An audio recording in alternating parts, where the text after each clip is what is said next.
민주평화연구장님을 모시고 김대중의 실사고시 동기 노선에 대한 강의를 듣겠습니다. 손정배 민주평화연구장님께 큰 박수 부탁드리겠습니다.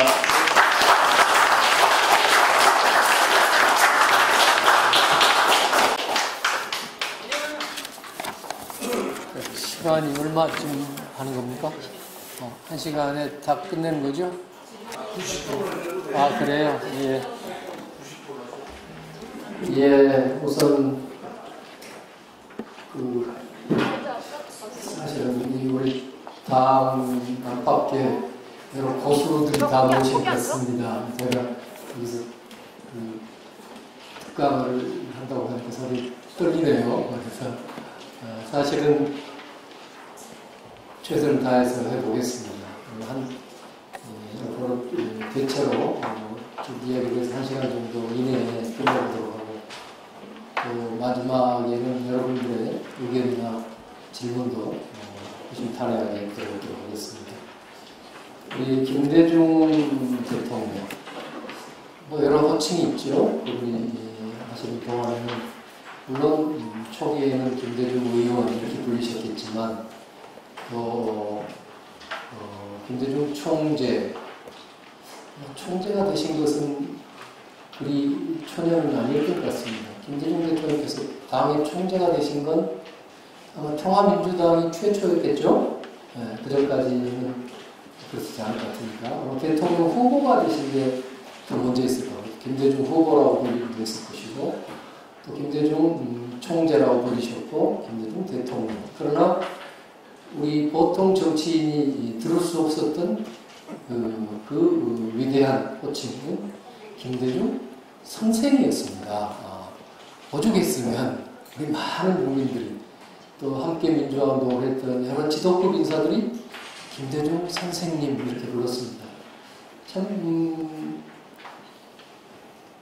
가장 좋은 호칭이 아닌가 싶습니다. 김대중이라는 제가 이건 존칭을 생략하고 부릅니다. 이건 제가 존경심이 없어서가 아니라 벌써 한 역사적 인물이기 때문에 김대중이라는 이 지도자, 역사상의 지도자를 다른 대통령이나 총재나 이런 말에 가둘 수가 없고 결국 가장 좋은 말이 김대중 선생이 아닌가 하는 생각을 해봅니다. 또 오늘 저에게 주어진 이제 제목이 김대중의 중도 실용 정치 이렇게 저한테 주어졌다고 사실 제가 정한 건 아닙니다. 그렇게 해달라고 아예 주최 측에서 왔기에 제가 일감은 김대중 선생이라는 이분을 무슨 실용주의 정치 노선에다가 가둘 수가 없는 인물이다. 이분은 가장 실사구시적인 인물과 동시에 가장 개혁적인 인물이기도 합니다. 그렇지 않습니까? 그래서 오늘은 그런 오히려 여러분들이 이미 다 우리 김대중 선생 대통령에 대해 잘 아시는 분들이기 때문에 그래도 제가 여러분들이 모를 만한 일화 이런 것들을 좀 재미있게 재미가 있을지 모르겠는데 이야기를 하면서 우리 김대중 대통령의 생각과 노선과 철학을 함께 생각해보는 시간이 되도록 했으면 좋겠습니다. 김대중 대통령은 누구보다도 개혁적이고 새로운 길을 모색하는 정치인이었죠. 그런 점에서는 실사구시라든가 이런 거하고는 좀 반대편은 아닙니다만 아주 다른 쪽에 있었습니다. 김대중 대통령이 1971년에 대통령 후보가 됐습니다.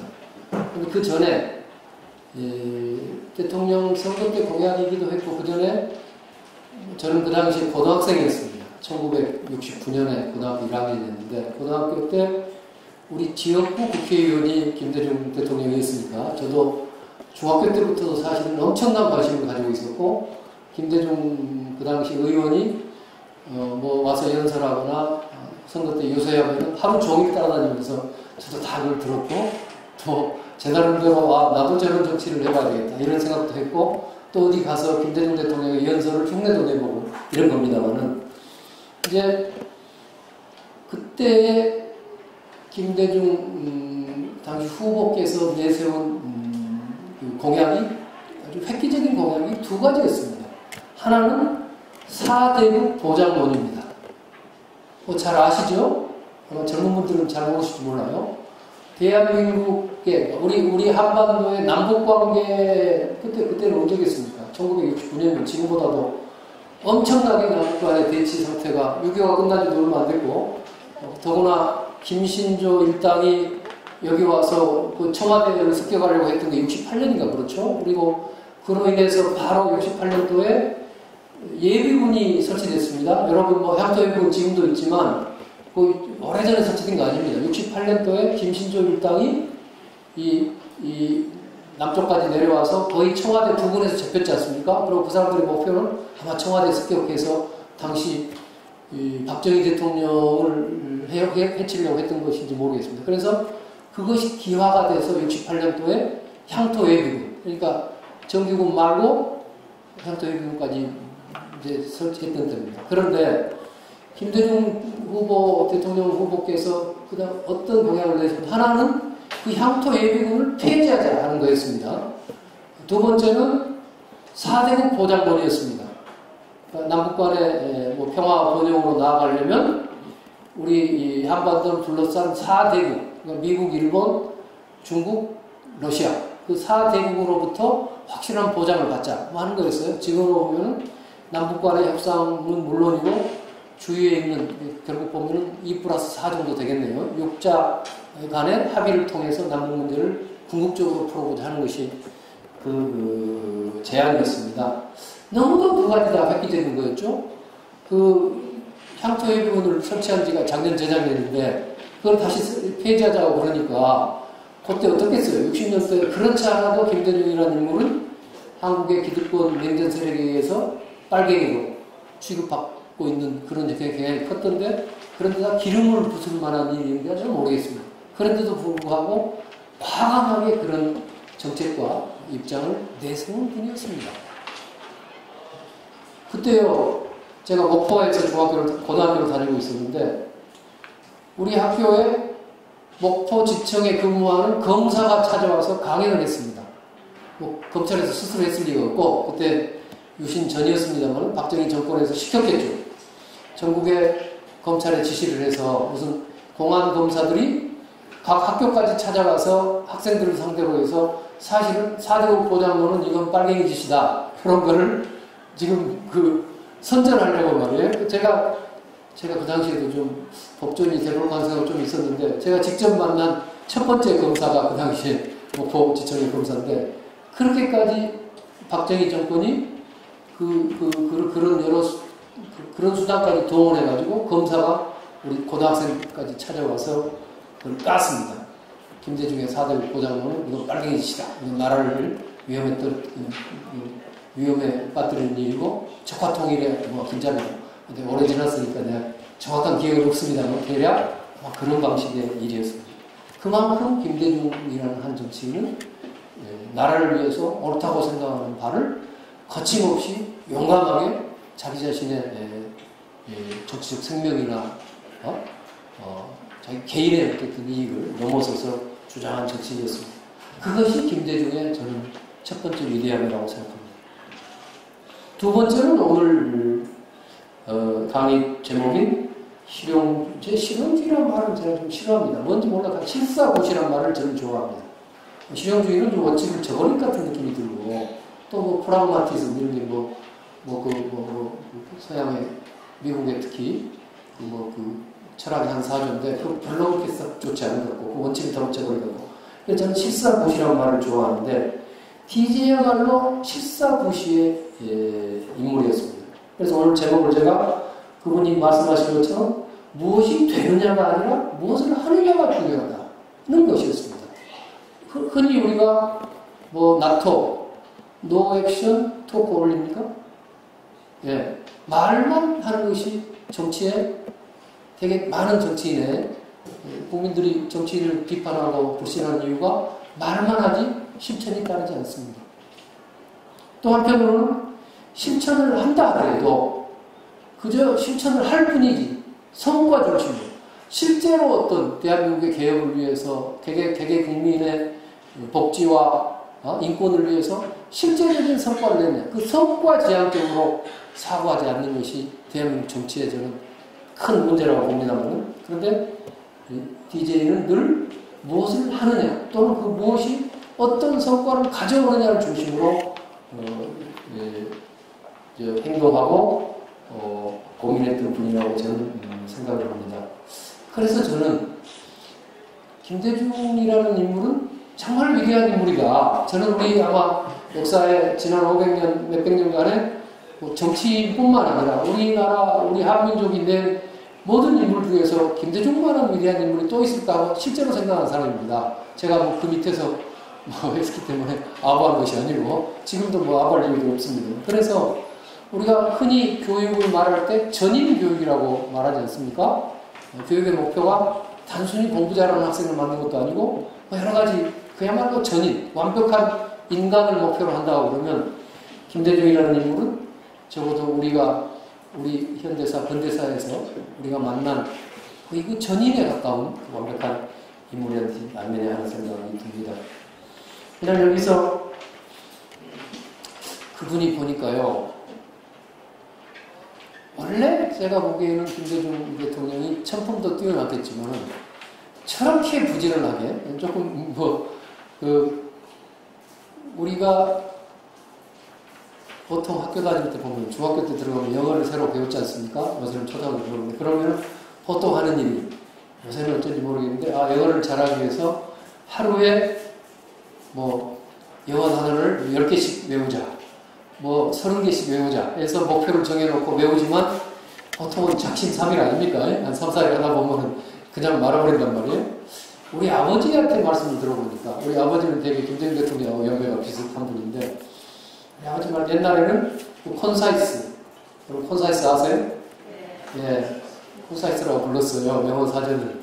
그 영어 사전을 이렇게 한 페이지씩을 그 영어 단어를 앞뒷면을 하루에 그 영어 단어를 다 외우고 한 장을 찢어가지고 불에 태워서 그 젤을 먹었다고 그러네요. 그래서 하루에 그런데 제가 우리 김대중 대통령을 뵈면요, 저분은 아마 아주 어렸을 때부터 돌아가실 때까지 매일 그런 방식으로 스스로 학습하고 공부하는 어찌 보면 답답하고 짝이 없는 분이구나 이런 생각을 해봤습니다. 제가 초선 의원 때 이제 김대중 대통령께서 특보다 그때 총재 특보다 대통령 되기 전입니다. 그러니까 제가 96년에 국회의원이 됐는데 97년 12월에 대통령이 됐으니까 그 사이에 이제 특보단을 구성해서 센 겁니다. 김대중 대통령 총재 그 당시 그 1인 카리스마 총재 특보인데 특보가 한 15명으로 이루어져 있었어요. 완전히 초선 국회의원. 지금 다 우리 그때 동기들이 누구냐. 정동영 대표는 아니었어요. 그분은 대변인이니까 그건 DJ하고 막 따라다니면서 노는 사람이고 그 밖에 사람들 근데 추미애 대표라든가 무슨 쪽에서 15명의 젊은 초선 의원들로 다 만들어졌고요.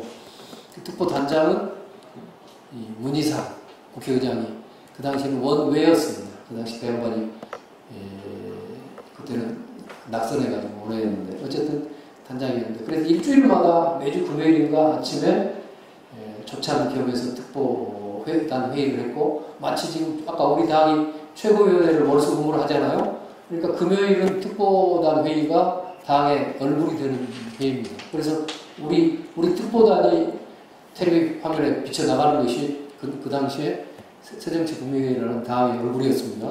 그런 거였는데 아침에 이제 모였어요. 총재가 직접 주재할 때도 있고 아니면은 이제 문희상 이제 단장이 주재할 때도 있고 그날은 총재가 주재하고 아침에 나왔는데요.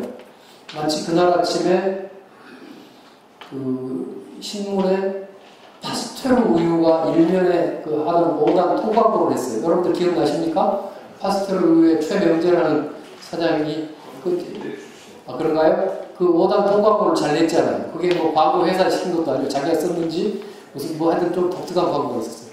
근데 그거가 맞기 때문에 이제 총재님하고 저희하고 사이에 그게 화제가 올랐어요.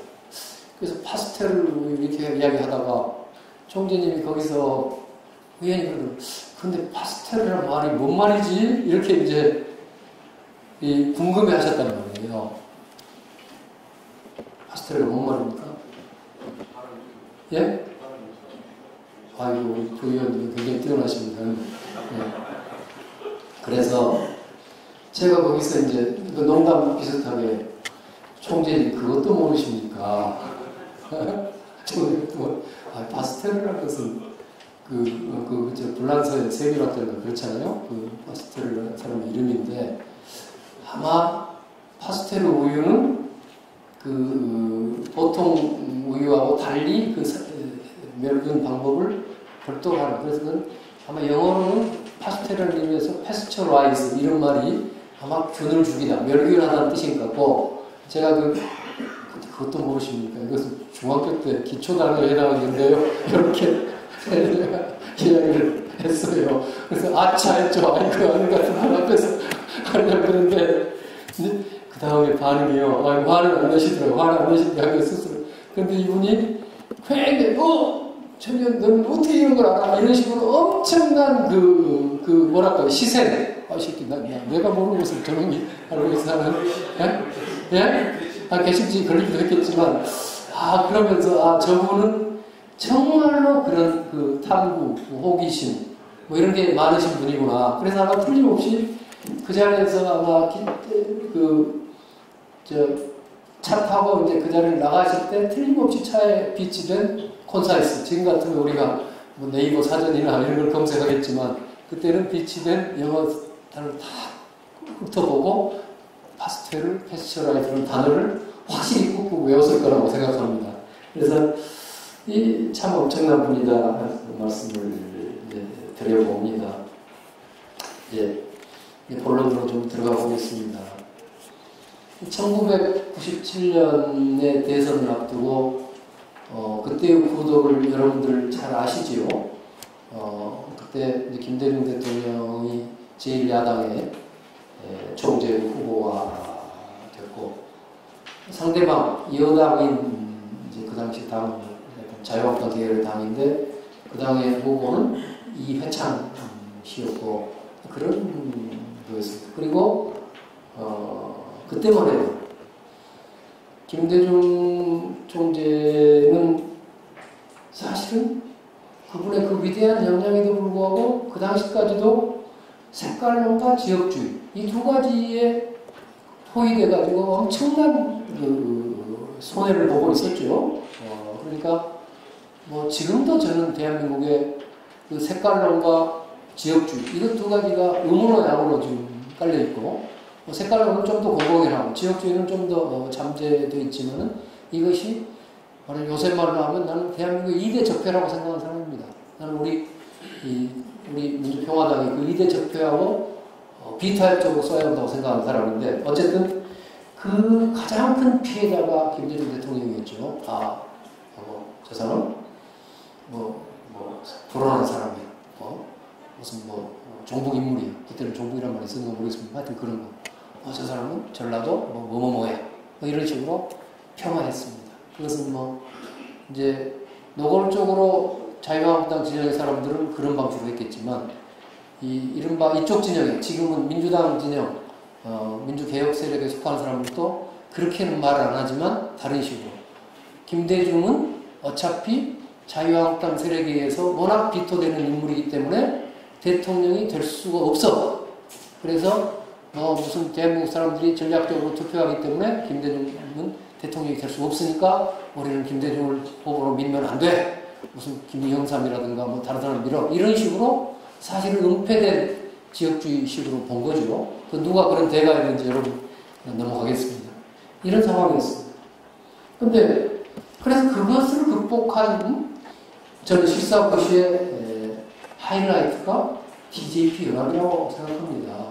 여러분 JP라는 사람은 말할 것도 없이 쿠데타에 박정희와 함께한 쿠데타의 주역 중에 한 사람이었고 어느 거로 보든지 개혁이나 무슨 전혀 김대중과는 모습이 다른 사람이었습니다. 그럼에도 불구하고 그 당시에 수평적 전국 교체론 우리 대한민국 역사상 가장 큰 시대적 과제를 해결하기 위해서 JP하고 연대를 하고 갔습니다. 그 JP하고 연대를 누가 제안했는지 제가 조세형 대행이라고 저는 부릅니다만, 총재 권한 대행도 하셨고 하는데, 조세영 의원께서도 얼마 전에 10주기셨는데, 조세영 대행께서도 그런 제안을 김대중 대통령한테 하셨다고 해요. JP하고 손잡읍시다. 뭐 그런 제안 여러분들이 했겠지만, 어쨌든, 그것이 무슨 최대의 그 역사의 진전을 이룬 그 성과 중심의 실사고시 노선의 하이라이트라고 생각합니다. 여러분 그 당시 생각해보면 JP하고 손잡지 않고서 DJ가 대통령이 될 수 있었을까요? 전혀 가망이 없었죠. 어려운 정도가 아니죠. 그때 김대중 대통령이 결과적으로 39만 표를 이겼습니다. 이회창 씨한테. 39만 표는 뭐 국회의원 선거에서는 큰 거지만 대한민국 전체로 39만 표를 이겼는데 하나는 DJP 연합을 통해서 JP가 가진 표를 당겨왔고 또 운이 좋게도 이 인재라는 분이 저쪽에 나가서 영남 지역에 한 500만 표, 600만 표를 깨줬고 그리고 그 당시에 집권 김영삼 정부가 IMF라는 국가를 거덜내는 그런 엄청난 그런 실정이 있었기 때문에 그에 대한 반사 효과까지 봐서 정말 기적적으로 39만 표 차이로 됐습니다. 이제 대통령이 되신 다음에도 국정을 이끌어 가려면 사실 극히 소수 세력이었습니다. 우리 자신은. 그때요, 새정치국민회의가 79석이었습니다. 저를 포함해서 79석. 김대중 대통령이 야당으로서 얻었던 최대 의석이 79석이었습니다. 지금 생각해보세요. 300석 중에 79석의 소수 당을 가지고 이걸 갖다가 뭐 입법을 하고 그 당시에 개혁을 해야 될 텐데 그거 아득한 일 아닙니까? 자유민주연합 그 당시 JP당이 50석이었습니다. 합치면 129석이죠. 네. 나머지가 얼마입니까? 그럼 한 170석쯤이 이제 그 당시에 지금으로 치면 자유한국당 개혁. 그때는 뭐 정의당도 없었습니다. 그런 거 없었으니까 압도적으로 자유한국당 개혁이 이루어졌습니다. 그래서 이것을 어떻게 돌파했느냐. 대통령이 됐지만 국회의 도움을 받지 않으면 아무것도 못한다는 것은 너무 명백한 거 아닙니까? 그래서 그것을 돌파하기 위해서 김대중 대통령은 여러 그 정치력을 발휘했죠. 그것이 그 당시에 강인덕 통일부 장관. 이 사람은 아마 그 당시에 중앙정보부 출신 아닙니까? 그런 보수파를 과감하게 등용하면서 지금 같은 자유한국당 사람들도 포용했습니다. 그래서 야당과도 늘 소통하고 대화하고 설득했습니다. 우선 국회 의장을 그때는 아직 국회의장 뽑을 때는 아니군요. 국회의원 선거는 그때는 안 했었군요. 그래서 어쨌든 소수파 정권이지만 계속적으로 야당을 포용하고 보수를 포용하는 그런 실용주의 실사구시 노선을 통해서 여러 개혁도 이끌어갔고 사실 IMF라는 그 절대적인 우리가 보통 6.25 이후에 최대 위기였죠. 그런 국가적인 위기를 돌파했었습니다. 그 다음에 이제 새천년 민주당을 2000년 선거를 앞두고 창당을 했습니다. 저 자신도 그때 그 창당 발기인의 한 사람이었습니다. 근데 그 발기 별게 아닌 게 아니에요. 굉장히 영광스러운 자리였습니다. 그때 그때 새천년 민주당을 만들 때 당내 그 새정치국민회의의 창당 발기인이 19명인가 밖에 안 됐어요. 그리고 외부의 영입인사로 19명 동대동으로 만들었는데 그 19명의 발기인 중에 영광스럽게도 제가 발기인이었습니다. 그리고 그것도 한번 생각해 보십시오. 그때 저도 지역구는 경기도 안산이었습니다만 제가 호남 태생이니까 호남 출신의 사람으로서는 제가 유일한 사람이었습니다. 그것이 지금 와서 그 김대중 대통령의 원명에 따라서 된 것 같습니다. 그러니까 그 38명의 발기인을 선정했는데 그 발기인은 다 김대중 대통령의 결정을 맡고 선정한 겁니다. 그런데 그 중에 당내 인사 19명이었고 그 중에 호남 출신은 저밖에 없었습니다. 그런데 이제 뭐 그런 일이 있었습니다. 그래서 이제 창당 작업에 열심히 했습니다. 저는 그때 새 당에 새천년민주당이라는 당 이름이 정해졌지만 신당의 강령, 노선 이런 거를 만드는 위원회의 부위원장이었습니다.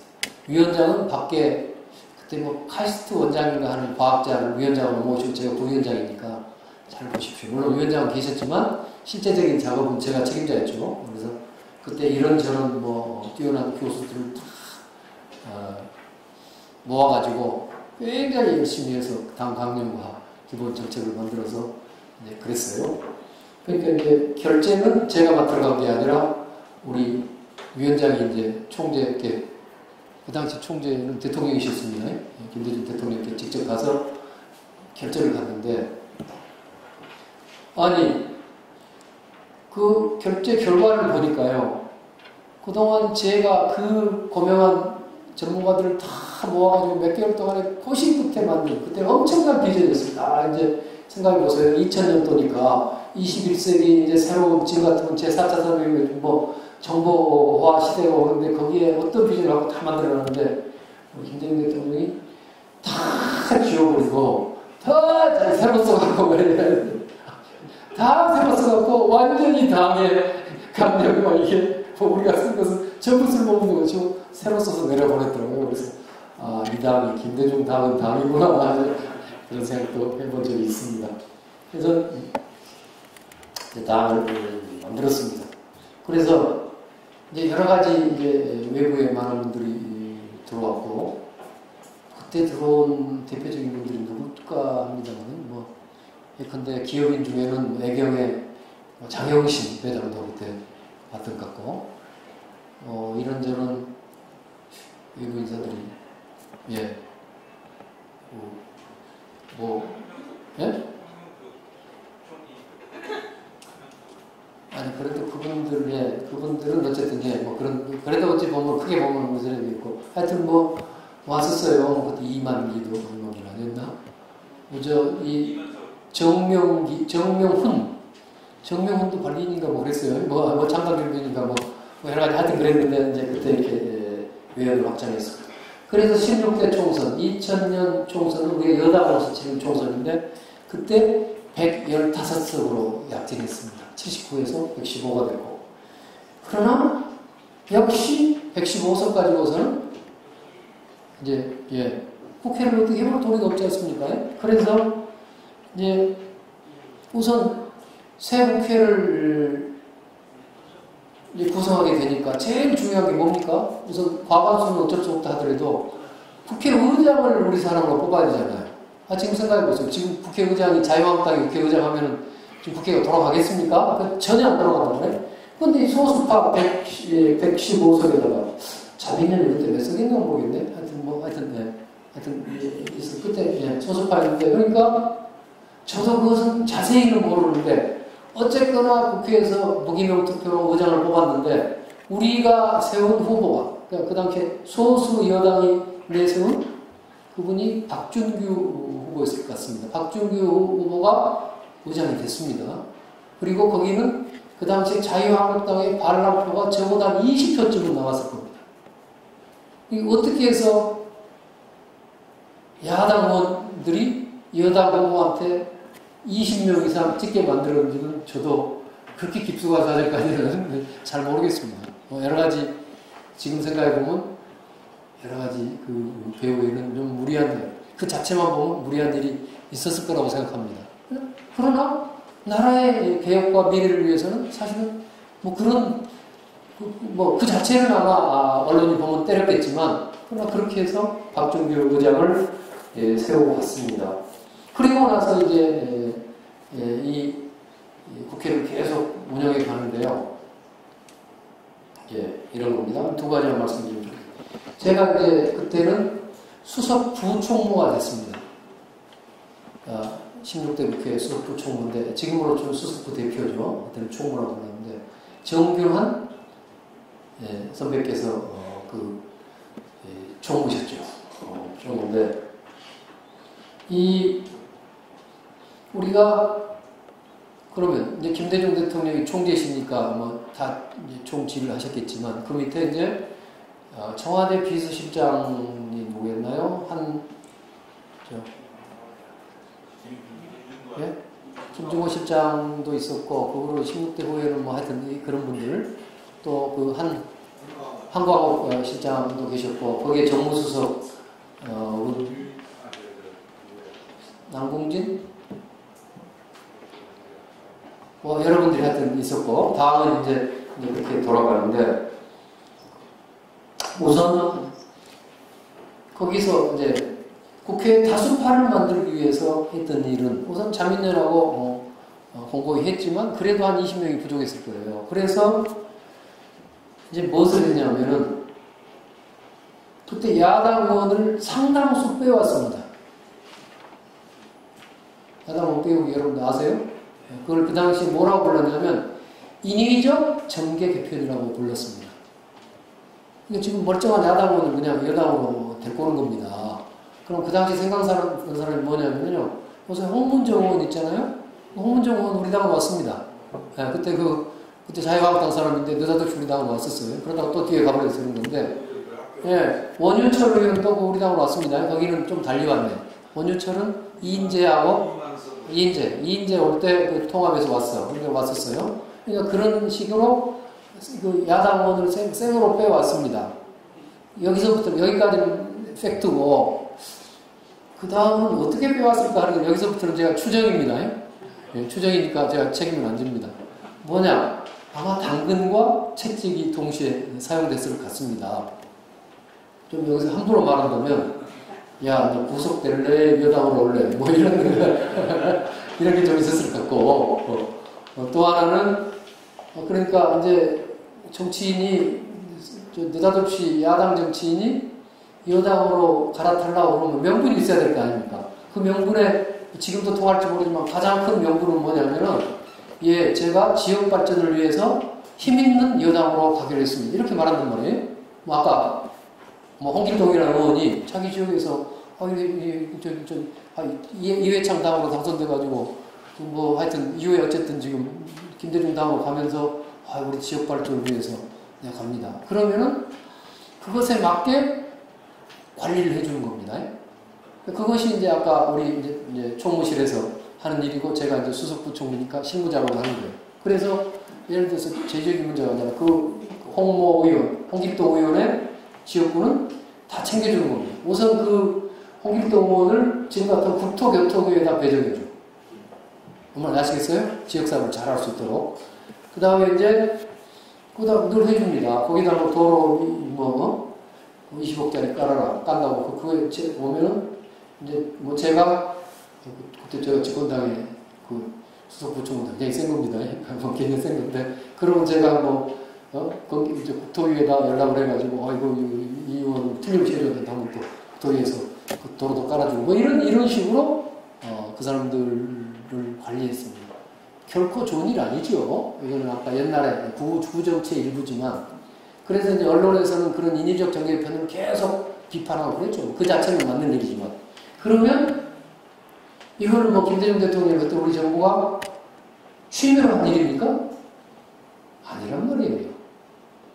다수파를 만들어야 김대중의 철학과 그때 우리 개혁과 무슨 대한민국 민주주의 발전을 할 수가 있는 거 아닙니까? 법을 만들어서.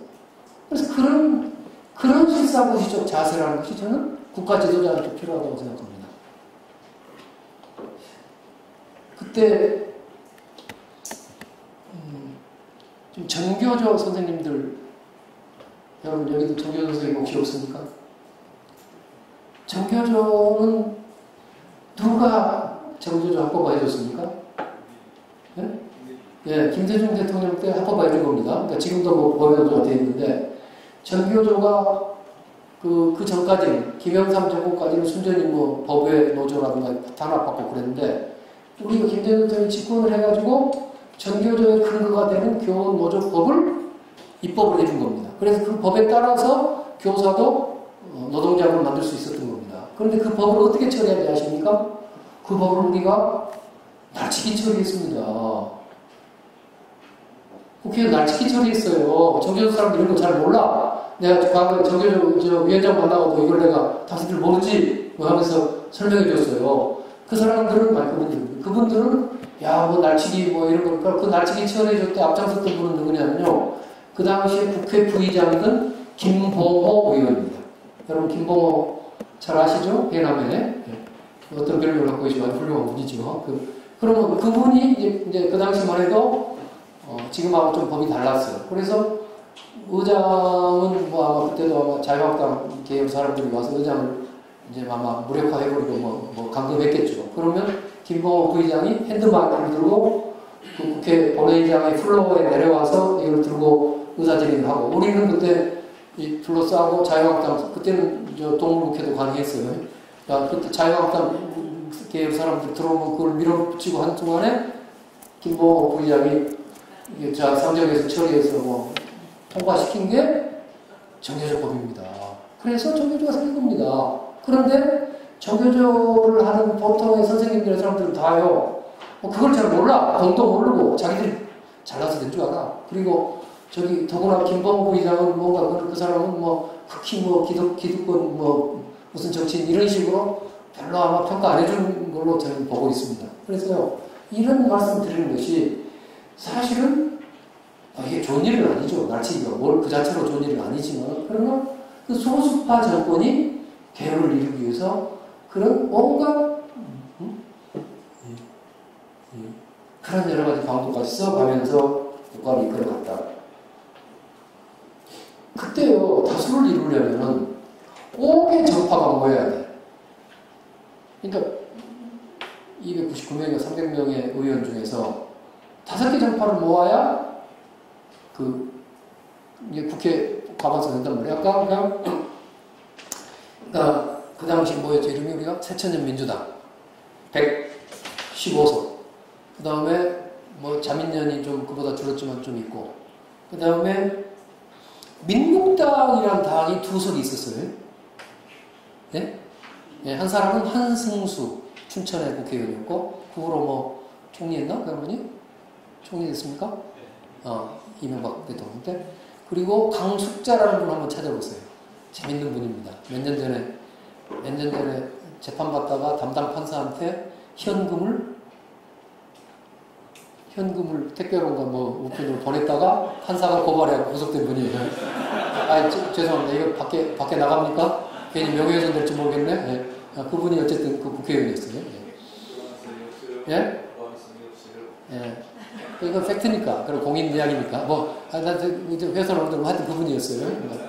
그리고 그 2석이 있었습니다. 한 석자리가 또 두 개가 있었어요. 민주당, 자민련, 민국당 2석, 한국신당이라고 그랬어요. 김영환 씨 아시죠? 보령에, JP하에서 또. 예? 예. 그 경제부총리를 지금 같은 한 분이죠. 예. 그분이 그때 JP하고 헤어져가지고 혼자 mon당을 하고 한석에 정당에 있어요. 그리고 정몽준 의원이 무소속 의원이었어요. 그래서 이 5개, 조금만 이 5개를 다 모아야 이게 국회에 아까 세상 없어도 300명 중에서 151명이 국회 본회의장에 앉아 있어야만이 대한민국 움직이 되는 거 아닙니까? 그것이 그렇게 해보니까 그때 정원가 그 최소 의석 플러스 한 석이 있으면 지금 같은 152석이 돼. 5개 정파를 합치면. 그러면 그거를 항상 그 동향을 파악하고 뭐 챙기는 것이 이제 책임자는 우리 정균환 총무고 실무 책임자는 접니다. 그래서 이제 제가 국회가 예를 들어서 중요한 안건이 있단 말이에요. 그럼 오늘 같은 거 뭐 아까 뭘 처리해야 된다. 그러면 다 파악해봐요. 첫째는 우리 당부터 파악해보죠. 민주당 의원들이 의원들 막 괘씸한 사람들 많아요. 절대 외국 나가려면은 원내 총무실에 허락을 받고 나가라는데 그 사이에도 야매로 외국 나간 사람들이 꼭 있어요. 네? 그래가지고 또 그것을 파악하기도 쉽지 않아요. 슬그머니 나가보면은 그래서 또 이제 노력해서 어떻게 파악했는가 하는 것은 말씀 안 드리겠습니다. 괜히 또 뭐. 하여튼 나와가지고 딱 어떤 의원은 예를 들어서 미국의 뉴욕 공항에 막 떨어진 순간에 제가 전화를 걸어가지고 빨리 들어오라고 하면 거기서 비행기 내리자마자 또 타고 돌아오는 사람도 있습니다. 그렇게 이제 우리 당을 100% 참석 안 하면 안 되게 돼 있죠. 100% 독려하고. 그 다음에 자민련은 자민련대로 자민련 물론 총무한테 계속 이제 우리가 이제 연락해 가면서 꼭 나와가고 못 나온다고 그러면 또 못 나올 사람을 따지고 우리 다 챙겨내고. 그러나 이제 중요한 것은 민국당 2석, 한국신당 1석, 무소속 정몽주는 그는 전적으로 천정배 책임하에 그분들을 나오게 해야 한단 말이에요. 예, 그분들이 공짜로는 잘 안 나옵니다. 거기까지 나와 넘어가겠습니다. 그럼 뭐까지 모여서 다 모시고 나와요. 근데 제가 생생하게 기억을 합니다. 2000년 8월이었어요. 그러니까 2000년 시드니 올림픽이 시드니에서 이제 열리게 됐는데 그 당시에 남북이 공동 뭐 입장인가를 하게 됐고 그때 그 한국 올림픽 위원장이 누구였습니까? 돌아가신 태권도의 그 김운용 그 총재셨는데 그분이 그때 우리 당의 국회의원이셨습니다. 근데 시드니 올림픽의 개막식에 남북이 공동 입장을 하고 뭐 하는데 한국의 IOC 위원님 겸 그 위원장을 외국을 못 나가게 할 수가 없지 않습니까? 그러면 그 허가를 해줬어요. 할 수 없지 우리가. 그분이 나가시니까 지금 같으면 151명이 모여야 되는데 152명이 있다니까요. 한 분이 나갔기 때문에 나머지는 세상으로 단 한 명의 누수가 있어도 국회 자체가 허용이 안 되는 겁니다. 그럴 때 그때 뭐 나온다니까 잊어버렸는데 헌법재판관 뭐 인준인가 뭐 이런 거였어요. 그런데 딱 저 사람들 머리가 있지요. 자유한국당 사람들이 딱 이제 기다리고 있는 겁니다. 그러다가 우리가 151명이 들어가면 자기들도 들어올 거예요.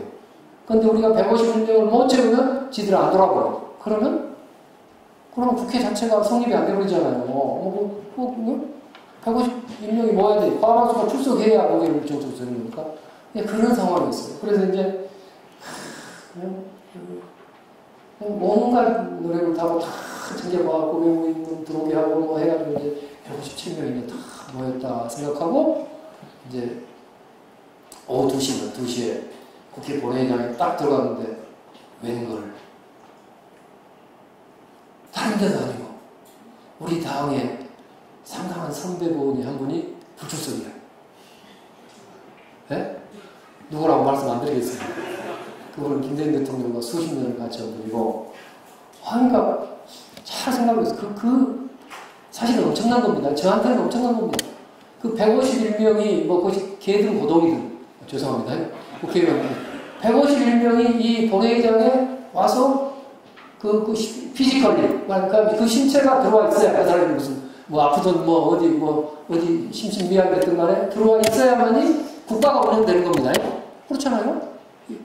그런데 그 151명이 그럼 이 151명밖에 지금 없기 때문에 151명 개별이 다 비토권을 가지고 있는 거예요. 그렇잖아요. 누구 한 사람만 안 들어와도 전체 국회가 깨져버린다는 거예요. 엄청난 일이죠. 그런데 바로 그 순간에 우리 당의 선배 의원이 딱 안 들어오셔버렸어. 그래서 이제 앞이 캄캄하죠. 그래서 제가 이제 가서 그렇게 보고를 했죠. 정기란 총무께 이제 그 국회 안에서입니다. 본회의장 안에서. 어느 선배가 지금 안 오신다고 그래서 이제 정기란 총무도 당황하시면서 제가 저한테 천수석 그럽니다. 제가 추석 부총리 천수석이 가서 모셔봐 그러더라고요. 근데 제가 잠깐 생각해 보니까 제가 가서 모실 힘이 안 되겠더라고요. 그 대선배인데 그분 안 오신다는데 제가 무슨 재주로 어떻게 끌고 그래서 제가 순간적으로 생각하다가 김 총장님을 가시기 위해서 모셔야 됩니다. 이렇게 이제 제가 우리 정기란 총무께 건의를 한 겁니다. 김 총장이라고 누군지 아시겠어요? 양영수 선배님 아시죠? 예? 아니요.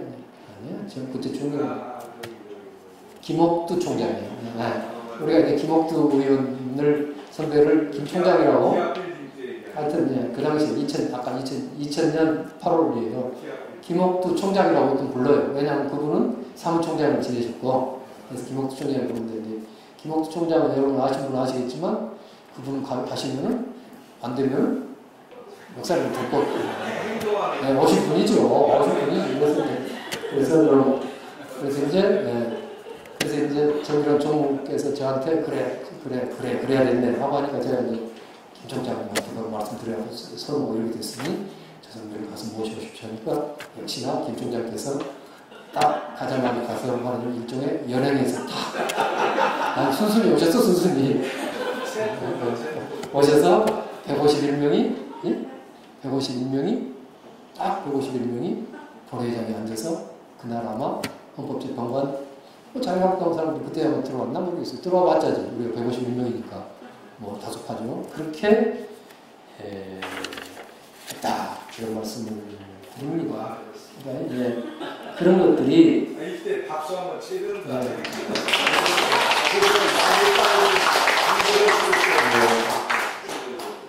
그러니까 그것이 김대중의 식사굿입니다.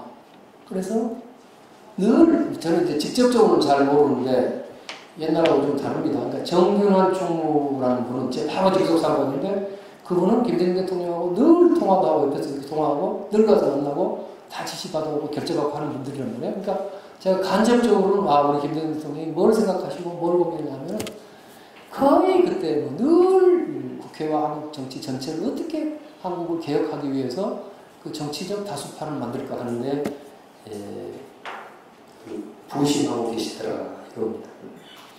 그래서 시간이 뭔가 다 되는데 이런 이야기 조금 더 해봐야 되겠습니다. 그러다가 쇄신 때 이야기를 해보겠습니다. 여러분 천신정이라는 이야기도 여러분들 기억하고 계십니까? 예, 2000년이었습니다. 2000년이 아까 선거가 있던 얘기도 하고 저도 재선이 됐고 아까 그 DJ께서 총회하시던 그 15명의 초선 의원들이 다 재선이 됐던 때입니다. 우리끼리 이제 친하게 지냈는데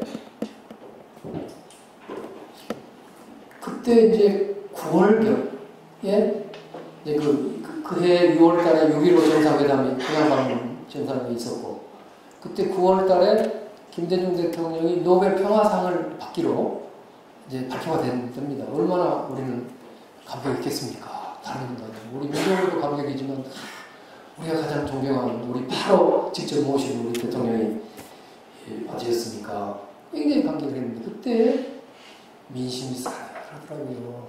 그때 여러 가지 있었습니다. 그 원노비 사건도 있었고 등등의 민심이 싸늘해서 별로 국민들이 그래서 그때 우리가 굉장히 충격을 받았습니다. 우리는 이렇게 감격하는데 국민 대중은 민심이 달라졌구나 해서 그때부터 사실은 이렇게 가다가는 우리가 정권 재창출을 할 수 없을지 모른다 하는 생각을 하게 됐습니다. 그래서 우리끼리 모여서 너무 친하게 지냈어요. 그때는 맨날 같이 만나서 술도 마시고 밥도 먹고 가족끼리도 같이 만나고 애들까지 데리고 여행도 가고 국내도 가고 국외도 가고 그렇게 가깝게 지냈어요. 근데 이제 그 중에서 이제 그냥 이야기한다면 추미애, 김민석은 우리하고 조금 우리 다른 우리 남자 재선원들에 비해서 조금 소홀했어요. 왜냐? 추미애 의원은 여자가 되다 보니까 여자가 제가 비하의 사람이 아니라 아무래도 좀 남자들하고 노니까 우리는 맨날 밤새 술 먹고 이러는데 조금 거기에 아침에도 잘 안 나와. 우리는 7시 반에 만나서 또 해외에 하는데 그 단장하는데 시간이 걸리는데 조금 하기 힘들어. 그러니까 그런 게 좀 있었고 또 김민석 의원은 나이가 좀 층이 난단 말이에요. 그러니까 그 그룹에서 제가 제일 나이가 큰 차이는 아니지만 예컨대 정 대표만 우리 정동현 대표가 저보다 한 살이 더 많습니다. 하여튼 제가 제일 나이가 어린데 제일 나이 어린 천정배보다도 10년 후배가 나이로 보면 김민석이거든요. 그러니까 조금 형님들하고 그러다 보니까 좀 이런 이제 소원함이 있었어요. 그래서 이제 그러니까 하여튼 맨날 만나다가 거기서 우리가 안 되겠다. 이 당에 뭔가 근본적인 변화가 있어야 하고 우리가 정말로 충심으로 해서 이제 거기서 이제 갔던 겁니다. 그래서 이런저런 거 다 빼고 우리가요 그때 대통령께 독대를 하자고 요청을 했습니다. 그러니까 독대는 아니지만 그러니까 1대1로 만난 건 아니고 우리 쪽에 대표를 뽑아서 청와대를 갈 테니 배석자 없이 우리를 만나 주십시오 했습니다. 사실 굉장한 대통령을 그 소장파 의원들이 지들이 배석도 없이 만나자고 이제 했던 거란 말이에요. 그래서 나는 될까 그랬는데 어느 날 이제 한 10월쯤 됐을 거예요. 10월 돼서 만나자고 연락이 왔어요. 그래서 우리 중에 3명을 뽑았습니다. 이제 저도 그 중에 한 명이었어요. 이제 청와대를 다 갔죠. 갔는데 이제 앉자마자 이제 김대중 대통령과 우리 3명이 앉아서 이야기를 하는데 제가 좀 약간 불손하게 그러고 보니까 아까 그 파스텔 다음에 불손한 두 번째로 모르겠는데 되게 우리가 김대중 대통령을 만나면요 1시간 만나면 그냥 빨리 50분 말하고 우리가 10분이나 말하면 우리가 그 간절한 소신의 요구를 전달을 못한단 말이에요. 그래서 제가 여쭤봤어요. 대통령님 우리한테 주어진 시간이 얼마입니까? 그러니까 1시간 내놨다고 그러시더라고요. 그래 알았습니다. 1시간 거기에 대해서 말씀하자 하면서 가다가 대통령이 무슨 말씀을 길게 하시면 제가 끊고 또 이야기하고 막 그렇게 해서 1시간 동안 다 이야기를 했습니다. 충분히 이야기를 했습니다. 이제 그래서 결론은 뭐였냐 그러면 자 내가 이제 10월 25일인가 그때쯤에 이제 노벨상 받으러 가실 겁니다. 노벨상 받으러 갔다 올 테니 그리고 그때 우리가 또 대통령한테 그냥 말만 한 게 아니라 우리 나름대로 밤을 새워서 이 정성스럽게 국가봉사한테 올리는 건의인데 아주 딱 이걸 아주 이 쇄신 건의서를 만들어가지고 그 당시 이제 직접 전달했죠. 그래서 이제 이분들이 대통령이 뭐라고 하셨냐면 내가 스웨덴에 가서 노벨상을 받고 올 때까지 니들이 기다려라. 그 다음에 니들을 또 부르마. 이렇게 이제 약속을 하시고 그 다음에 뭐라 했냐면 오늘 니들과 내가 만난 거에 대해서는 절대 비밀을 지켜라. 니들이 만약에 이 보안을 안 지키면은 앞으로 니들하고는 더 이상 안 본다. 이렇게 이제 말씀을 하셨단 말이에요. 그래서 그런 줄 알고 상당히 흡족하게 이제 딱 청와대를 나와가지고 이제 차를 타고 이제 국회로 돌아오는데 기자가 전화 왔더라고요. 근데 이제 청와대에서 대통령 만나고 오신다는데 사실입니까? 그렇게 묻더라고요, 기자가. 어떻게 당하겠어요, 제가? 네. 제가 기자한테 거짓말하고 거의 유일한 겁니다. 제가 지금도 거짓말을 안 합니다. 말 못하겠습니다.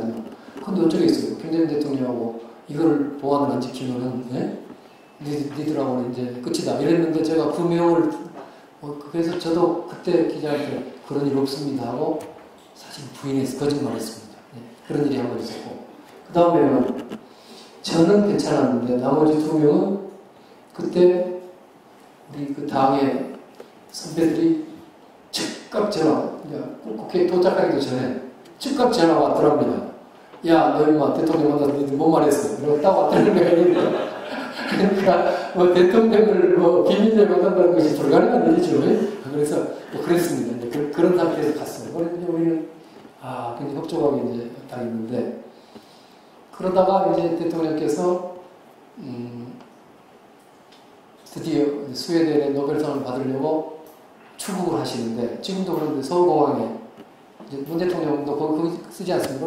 그때만 해도 이제 우리가 다 서울공항에 이제 모든 공연들이 더구나 노벨상 받으러 가시는데 이제 환송하러 갔단 말이에요. 그런데 이렇게 거기서 김 대통령께서 말씀하시더라고요. 이번에 이 스웨덴을 다녀와서 국정의 일대 개혁을 단행하겠다. 이렇게 말씀하시는데 뒤에 그렇게 저는 들었는데 뒤에 언론을 확인해 보니까 일대란 말을 빠졌더라고요. 국정의 개혁을 단행하겠다. 그래서 그때 그 말을 저는 어떻게 들었냐면 우리말로 저분이 우리 엊그제 며칠 전에 비공개로 그때 그 건의했던 우리의 쇄신안을 받아들였구나 이렇게 생각을 하고 있었어요. 근데 그 후로 박사를 갔다 오셨는데 우리를 부른다고 그러셨는데 끝까지 안 불렀어요. 지금까지도 안 부르셨어요.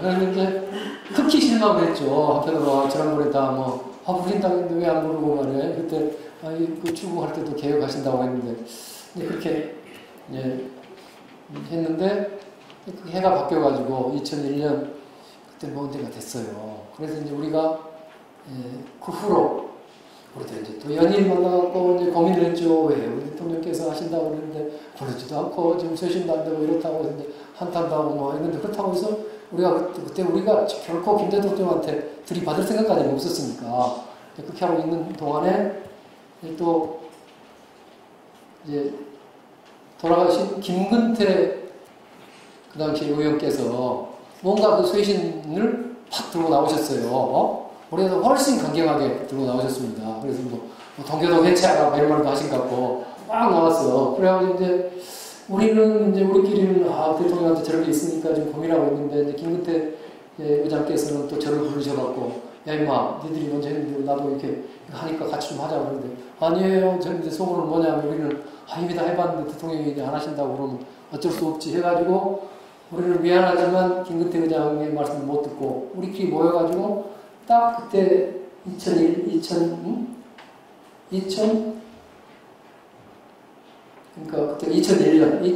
봄쯤에서 이제는 더 이상 쇄신 요구를 안 하겠다고 발표까지 했습니다. 왜냐하면 그때 우리가 스스로 쇄신 요구를 적었습니다. 이거 어찌 보면은 그 싱거운 것 같지만 그런 건 아니고 우리가 우리 그때만 해도 우리 대통령께서 저만큼 하시고 판단했으면 우리가 여기서 더 막 대들고 막 하는 것은 생산적이지 않을 것이라고 봐서 이제 그대로 껐던 겁니다. 그런데 그 후로 제가 말씀을 줄여야 되겠어서 이 말씀 드리려고 했던 겁니다. 그 후로 당의 개혁은 어떻게 이루어졌습니까? 그 후에 이제 김대중 대통령께서 그때 총재였습니다. 총재였는데 당 대표를 새로 뽑았습니다. 그 사람이 바로 아까 한광호 대표입니다. 그리고 한광호 대표가 이제 그 당대표로 이제 부임을 했는데요. 한광호 대표가 하신 일이 여러 가지가 있지만 제일 먼저 한 일이 특대위원회였습니다. 특대위원회는 특별대책위원회예요. 앞에 뭐 당의 쇄신과 발전을 위한 특별대책위원회가 막 그런 비슷한 긴 이름이었는데 속칭 특대위였습니다. 그리고 한광호 대표가 특대위원장으로 바로 조세형 전 대표를 임명을 했고요. 그 조세형 대표와 한광호 대표 책임하에 15명의 특대위원을 선정을 했는데 저도 그 특대위원 중에 한 사람이었고 김민석 의원이 그 당시에 특대위원이었는데 간사를 맡았고 다 그랬던 겁니다. 그리고 나서 그 특대위가 15명의 특대위가 이런저런 우리나라 정당 사상 여러 획기적인 계획을 다 만들었던 겁니다. 다 만들었어요. 그것이 2001년에 그걸 다 만들어서 예를 들면 가장 대표적인 게 뭐냐면요. 국민 참여 경선제입니다. 지금 보면 아무것도 아닐 것 같죠. 우리 당 대통령 후보를 국민 참여 경선제로 뽑고 그것도 50%의 당원과 50%의 일반 국민으로 선거인단을 구성해서 제주도부터 시작해서 17개 시도를 와가면서 순회 경선을 해서 대통령 후보를 뽑는다. 이것이 그 특대위의 작품입니다. 뭐 제가 재단을 좀 한다면 그 특대위에서 제가 가장 앞장서서 그런 걸 만들려고 했던 사람입니다만은. 그래서 그 작품이 노무현 대통령을 만들었습니다. 생각해 보세요. 노무현 그 국민참여 경선 없이 노무현 후보가 만들어졌으며 노무현 대통령 정권이 재창출 될 리가 없었습니다. 또 하나는 더 나아가면 이런 일이 있었습니다. 경선 조금 뒤에 간다면 2002년 대선을 앞두고 경선이 시작된 것은 3월 9일이었나? 제주도 경선이 3월 9일이었어요. 그리고 3월 10일이 울산이었고 그 다음에 3월 15일 그 다음 주 토요일이 광주 경선이었습니다. 근데 광주 경선을 앞두고 그 당시에 여론조사 기관 소프레스라고 있는데 지금도 있습니까? TM 소프레스라고 하는 갤럽 다음으로 유명한 회사. 그 여론조사 기관에 SBS와 SBS 연합뉴스 몇 가지 메이저 언론들이 그 소프레스를 시켜서 그 대선 후보에 대한 여론조사를 했습니다. 그것이 3월 15일이 토요일이면 그 3일 전인 3월 12일 수요일 날 저녁인가 그 여론조사 결과가 나왔습니다. 그런데요, 그 여론조사 결과가 어떤 거였냐면 그 당시에 저쪽 후보는 누구였습니까? 이해창 씨고 우리 쪽에 가장 유력한 후보는 누구였습니까? 이인재 후보였습니다. 그런데 이인재 후보가 그때만 그런 게 아니라 한 1년, 2년을 계속 우리의 대표 선수 아니었습니까? 그래가지고 항상 여론조사가 자유한국당 계열 그때는 신한국당인가? 신한국당의 이해창, 민주당 이인재 이렇게 붙이면 항상 이인재가 깨지는 거예요. 우리 당은 최고 대표 선수였지만 내보내면 항상 진다고 나오는 거란 말이에요. 근데 노무현이라는 후보는 우리 당 안에서는 항상 존재도 없었어요. 사실은 이인재 후보에 비하면.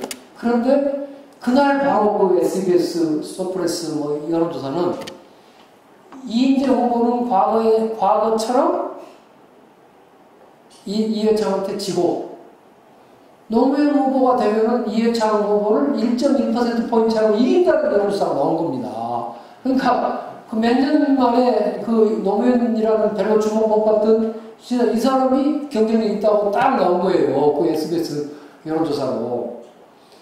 야, 그 여론조사, 제가 그때 이제 아시다시피 노무현 후보를 돕는 단 한 명의 기억 안 했습니까? 아까 100명이 넘는 민주당 의원 중에. 날개를 달았죠. 광주에서 선거운동을 하는데 나는 80% 나올 줄 알았어요. 광주 사람들이 어떤 사람들입니까? 근데 그렇게는 안 됐어요. 날개를 달았는데, 그때 이인재 후보가, 이건 음모다. 이 여론조사는 음모다 하면서 막 SBS에다가 항의하고 거의 쌍욕을 할 정도로 음모를 끼치고 이랬습니다. 그리고 나서 이제 어쨌거나 끝났습니다. 그러니까 지금도 그 뒤에 앞으로 이제 조사해봤으면 좋겠어요. 제가 대통령 선거가 끝나고 노무현 대통령이 당선되니 다음에 SBS 그 당시 회장 사장한테 물어봤어요. 그때 이인재 후보가 음모를 조작했는데 그거 어떻게 된 겁니까? 그분들이 뭔가 정색을 하고 우리가 공정하게 한 여론조사입니다. 물론 그렇게 답을 합니다. 그때 청와대는 누가 계셨나? 청와대 DJ협회 제일 참모는 지금 우리의 박지원 대표셨습니다. 박지원 대표한테도 그때 이인재 후보가 음모론을 제기하셨는데 어떻게 생각하십니까? 박지원 대표는 NCND를 하십니다. 그래서 그런 등등 이제 제가 지난 이야기고 저는 그러니까 그 특대위를 통해서 도구는 아까 한광호, 조세형, 김민석, 천정배 등이 도구가 됐지만 한광욱 대표한테 한번 여쭤볼 필요가 있을 것 같아요. 그 한광욱 대표가 특대위를 만들어서 그 확실한 쇄신을 했을 것 같지 않고 아마 김대중 대통령의 영향력에 의해서 그러니까 그런 획기적인 개혁이 있었던 것 같습니다. 그래서 저는 우리가 김대중 대통령을 독대했을 때 니들 좀 기다려라 부르면 하는 게 우리를 신체적으로 부르시는 않았지만은 한광욱 대표를 파견하면서 사실은 우리 젊은 쇄신파 의원들이 주장했던 것을 받아들이게 만들었다고 생각합니다. 그리고 그것이 노무현 정권으로 정권 재창출을 했고 또 아까 약간의 이제 이런 부분도 조금 이제 그냥 제가 재밌는 이야기를 했습니다만 이런 등등을 위해서 우리 그 당시에 김대중 대통령이라는 그 위대한 지도자의 이 실사부시적 또 개혁적 정치력에 의해서 우리가 정권 재창출을 했고 그래도 우리나라의 개혁에 이만큼만 길이 있었다고 생각합니다. 지금 말씀을 마치겠습니다. 한 가지만 더 이제 일화를 이야기 드린다면 아까 이제 다시 돌아가면은 우리 젊은 의원들이 쇄신 정포운동을 할 때 어느 목사님인데요. 누구라고 되게 알만한 분입니다. 그분은 김대중 대통령과 굉장히 친한 목사님이십니다. 목사님이신데 그분을 우연히 이제 어느 자리에서 만났더니만 최근에 김대중 대통령을 만나 뵀다고 당신이 저희한테 이야기를 하더라고요. 그래서 다른 일로 만났는데 만난 김에 이제 김대중 대통령께 건의를 했답니다. 그 목사님이 그 전무위원들이 이러이러한 쇄신 정권 요구를 하고 있는데 우리가 정권 재창출하고 살려면은 그렇게 그 건의를 받아들이는 게 좋겠습니다 하고 우리 편에 서서 김대중 대통령한테 강력하게 건의를 했답니다. 설득을 하니까 하도 이제 중원본을 했는지 몰라도 김대중 대통령이 약간 역정을 내면서 목사님 정치는 제가 더 잘합니다 이렇게 하셨다는 것 같아요. 그럴 수 있지요. 그러니까 우결결에 목사님이 뭐라고 했냐면요. 예, 대통령님 그래도 유권자는 접니다. 이렇게 말씀하셨다고 저희한테 말씀하시더라고요. 제가 지금 아까 20년 가까이 지났는데 잊혀지지 않고 있습니다. 아무리 김대중이라는 위대한 지도자라도 유권자와 민심을 이건 뭐 어떤 방법이 없습니다. 결국은 민심을 잘 따라가는 지도자였고 또 그것에 의해서 아까 한편으로는 개혁적이면서 동시에 이런 무엇이 되느냐가 아니라 무엇을 하고 어떤 개혁적 성과 어떤 성과를 내느냐 하는 쪽으로 철저하게 특화되어 있던 분이었다. 이렇게 회고를 해봅니다. 지금 김대중 대통령 말씀을 드렸습니다만 아마 지금 현재 우리의 정치, 여당이 하는 것, 우리 문재인 정부에서 책임 있는 사람들이 하는 것 이런 거에 사실은 상당한 나름대로는 비판하거나 시사해야 될 점이 있다고 생각합니다. 여러분 그렇게 해주셔서 감사합니다.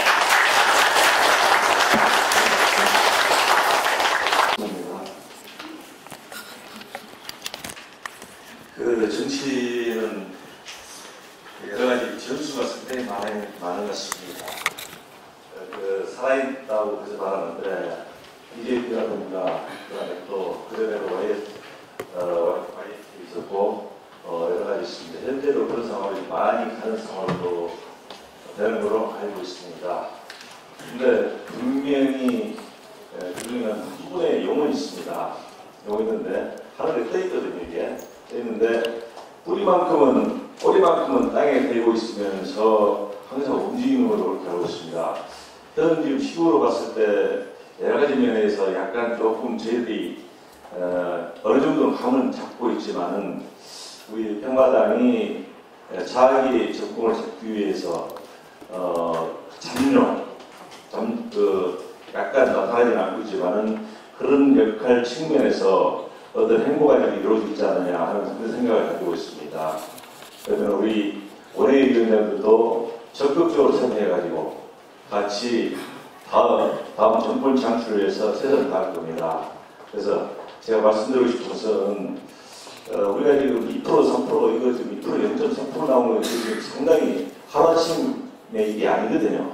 그래서 이 프로테이지를 올릴 수 있는 그 프레임에 태울 수 있는 민주평화당을 프레임에 태울 수 있는 그 방안을 갖고 지금 여러 가지 행보를 하시는 걸로 저는 생각하는데 정치 부당이신 우리 전 의원님께서 그에 대해서 좀 저희들에게 조금 속시원하게 말씀해 주시면 감사하겠습니다.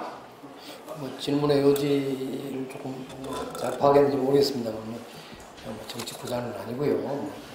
택도 없는 거고요. 이제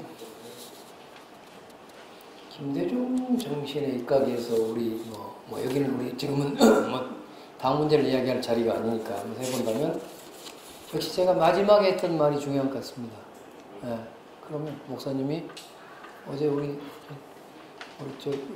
선 위원장께 사적으로도 그 말씀을 이미 드렸습니다만은 그 천하에 없는 정치 위대한 정치인 김대중 대통령도 유권자 앞에서는 어쩔 수 없는 거죠. 결국은 정치인이기 때문에 학자라든가 무슨 다른 사회운동가라고 그러면 표 안 얻고도 여러 가지 할 수 있겠지만은 우리는 정치 집단이고 정치인이기 때문에 어떻게 국민을 설득해서 유권자한테 지지를 얻어야 될 문제라 이겁니다. 그래서 그런 점에서 현재 시대 정신이 뭘까? 특히나 우리 민주평화당은 이런 말씀 저도 고통스러운 이야기입니다만은 원래 우리가 민주평화당 이전에 국민의당을 만들었던 것은 저는 이렇게 이해합니다. 한국 사회는 지금도 오늘도 우리 정치를 지배하고 있는 양대 세력이 있는데 그 세력들이 물론 한 세력은 과거에 대한민국의 경제 성장에는 혁혁한 공을 세웠지만 그 기득권 냉전 수구적 입장에서 한치도 벗어나지 못하고 동시에 이제 과거의 박정희식의 패러다임 가지고선 미래의 경제도 끌어갈 수 없는 그런 시대착오적인 세력이 돼 있는 한 세력이 있고 그러나 그 반면에는 상당히 민주개혁 이런 데 공도 세우고 그런 의지도 있는 세력이긴 하지만 동시에 한편으로는 자기 기득권 거기도 일종의 기득권화 돼 있고 또 그러면서 더구나 이제 4차 산업혁명 시대에 그야말로 인류사적인 전환 시대인데 그런 미래를 준비할 만한 그런 마인드나 역량을 갖췄는지에 관해서 좀 의심스러운 세력이 있는 거고 그런 양극단 세력을 넘어서서 유능함과 그러니까 어떤 민주개혁적인 면과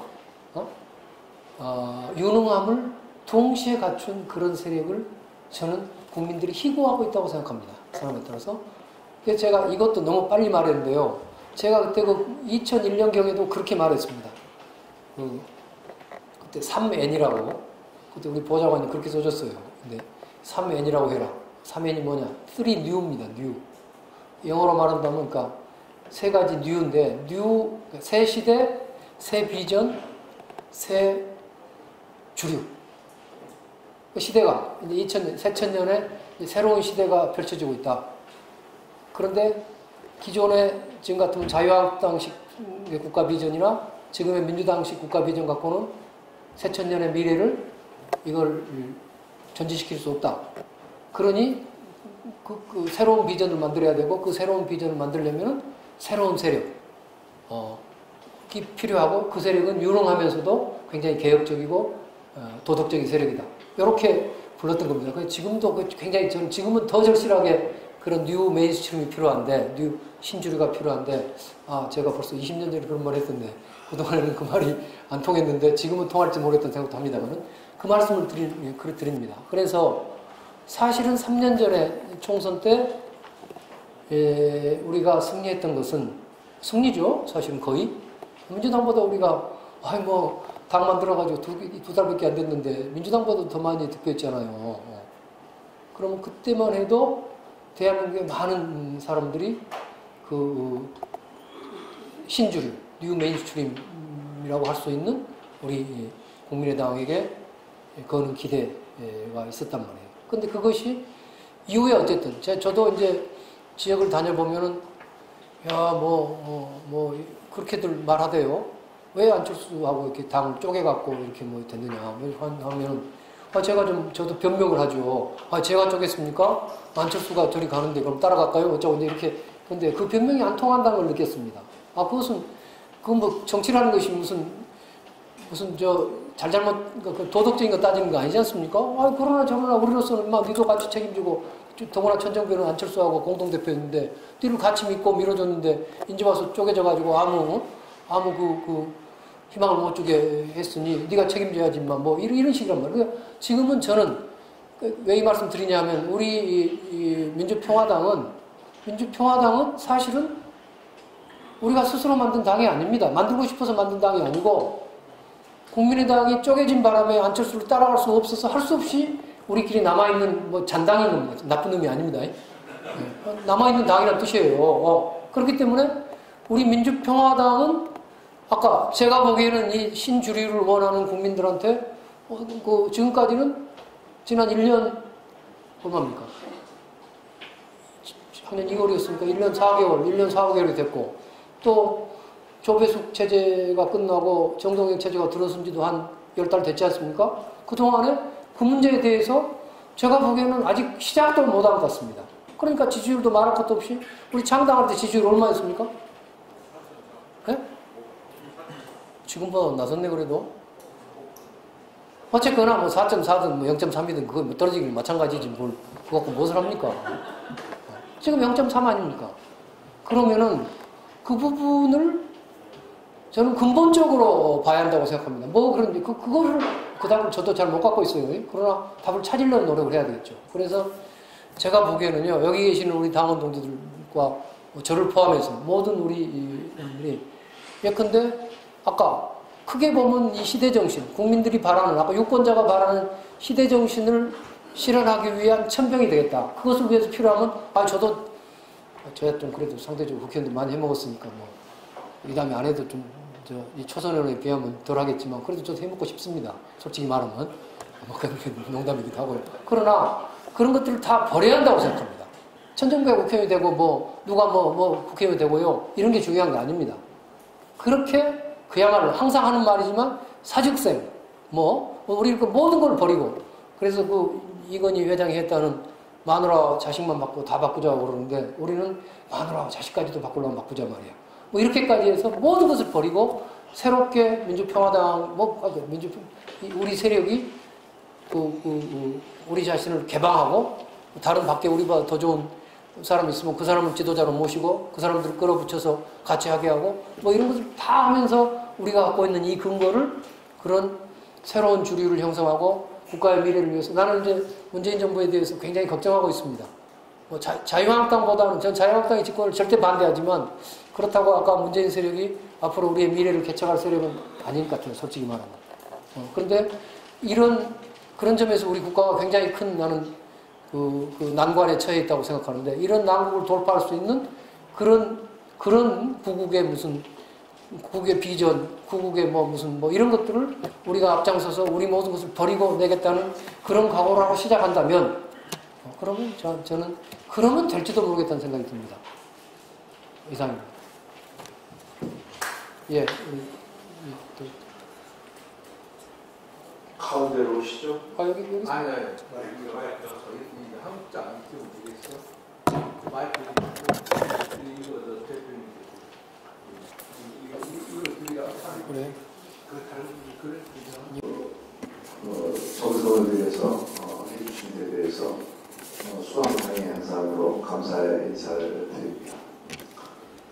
저도 오랜 세월 김대중 선생과 함께 산들 수장 겪으면서 오늘까지 왔는데 오늘 마침 화요일 현충원 참배에 대해서 거기 갔었어요. 그런데 이호 여사님하고 이렇게 합장을 한 그 본분이 우람하게 드러나는데 참 보기도 좋고 또 감회도 새롭더라고요. 그래서 이석희 의원이 와서 동지들하고 이렇게 온찬하면서 여러 가지 얘기를 나눴습니다만 결국 무엇이 되느냐가 아니라 무엇을 하느냐 이게 바로 진리의 하나의 말씀인데 그러나 인간이기 때문에 무엇이 되려고 노력하고 무엇을 하느냐를 것을 뒤로 돌리고 이렇게 굴러가는 정치 형세가 안타깝기도 합니다.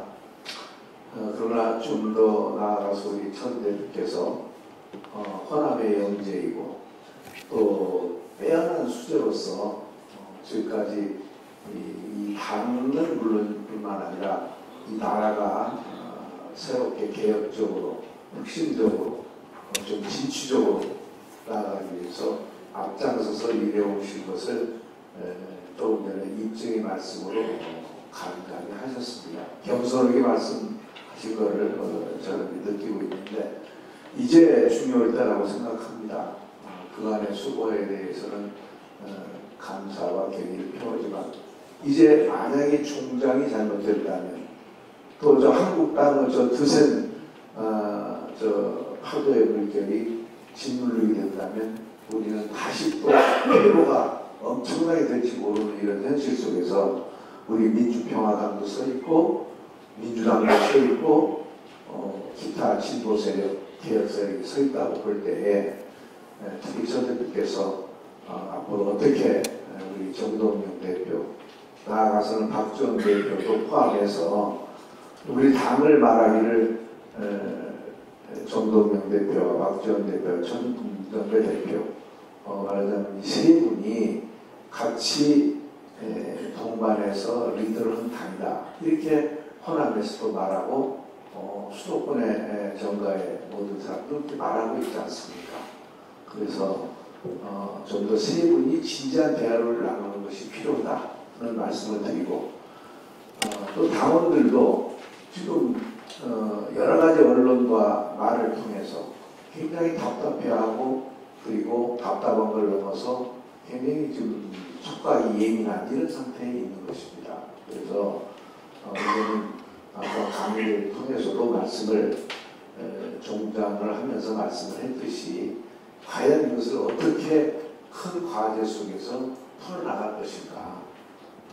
그래서 이걸 옆에서 보따리를 잘라가지고 꼬매는 식으로 가서는 안 될 것 같고 좀 더 지도자들이 진솔하게 해서 초선 의원이나 뭐 몇몇 내서가지고 자꾸 옆을 치기로 할 일이 아니라 좀 먼데하게 그렇게 협의를 해서 이렇게 나가야 될 것 같다 하는 말씀을 드리면서 드리고 싶은 말씀은 그 연장선상에서 천 대표께서의 역할이 중요할 것 같다. 특히 우리 당의 연구원장으로서 또 정직 당의 대표로서 또 이 나라의 진정한 민주세력의 지도자로서 역할을 하셔야 된다고 생각하는데 이 점에 대해서 말씀을 주시면 감사하겠습니다. 오늘 수고에 대해서 여러분 우리 다 같이 수강생을 뜻으로 감사의 박수 한번 치셔서 여러분 요청합니다. 네, 우리 양현주 선배님께서 부족한 사람에 대해서 같이 말씀해 주셨습니다. 말씀의 그 진정성, 간절한 말씀도 제가 잘 느끼게 됐고요. 또 제가 부족하고 부족한 사람이지만 늘 그래도 비교적 사심을 버리고 왜 하려고 노력했다고 생각합니다.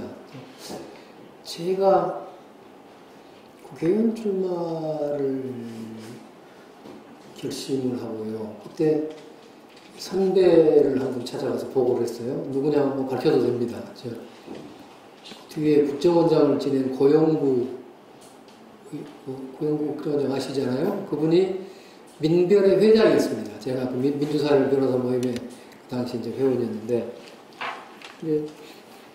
국회의원 출마하려고 하니까 제가 소속한 단체 대표자인 고영구 선배를 찾아가서 제가 김대중 대통령이 새로 만드는 당으로 들어가서 출마를 결심하고 가려고 합니다. 근데 고영구 그 원장 그분은요, 그 당시에도 이미 국회의원 해본 분이었습니다. 여러분들 고영구 원장이라는 분은 아마 12대 때인가 11대 때인가 뭐 국회의원 한번 한 분이고 판사 출신인데, 그리고 그분이 옛날에 영등포 울구에 뭐 그 선거가 있어요. 보궐선거가 어디 굉장한 시민 후보 이런 거로 나와고 떨어진 뭐 그런 훌륭한 분이었어요.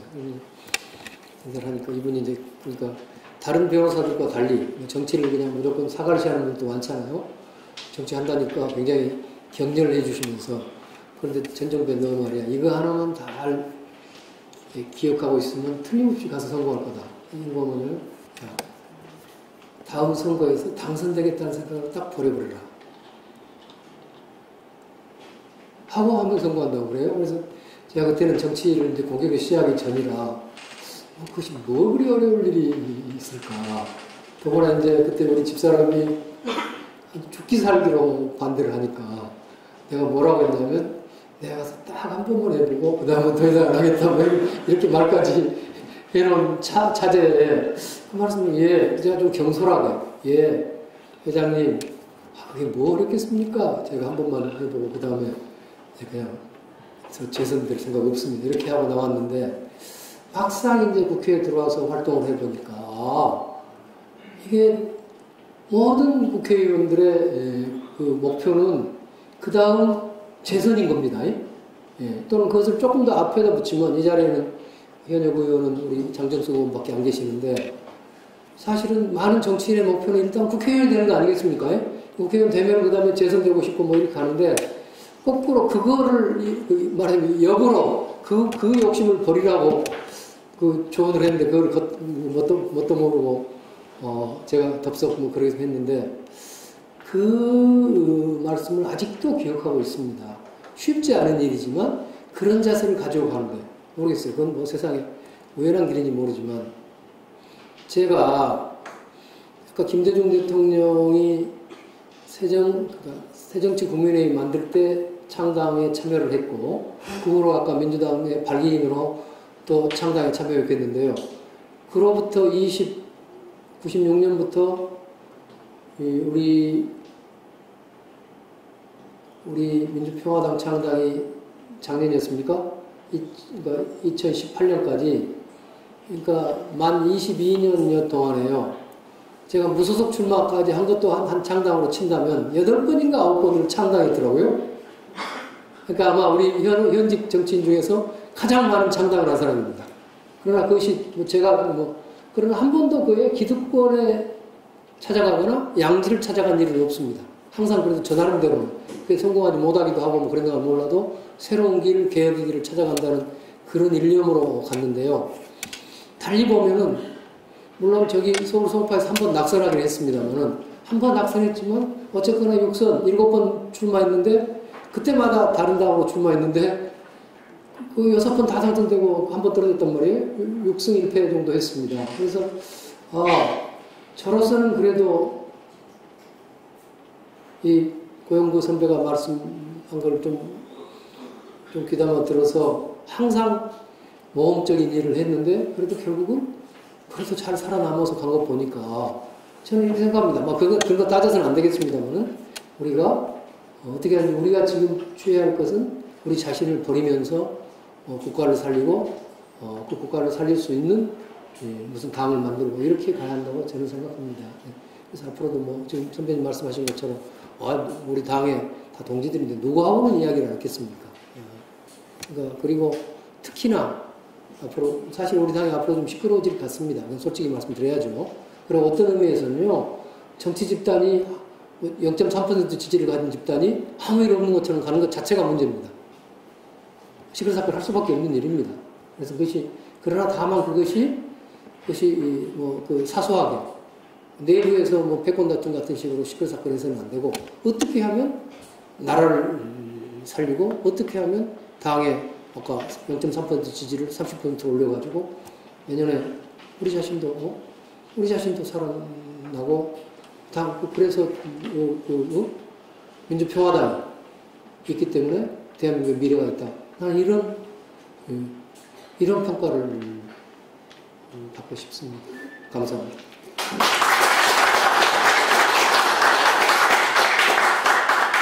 네, 1시간 30여 동안 열강을 해주신 전장근 의원님께 다시 한번 큰 박수 부탁드리겠습니다. 안내의 말씀 드리겠습니다. 다음 강의는 7월 2일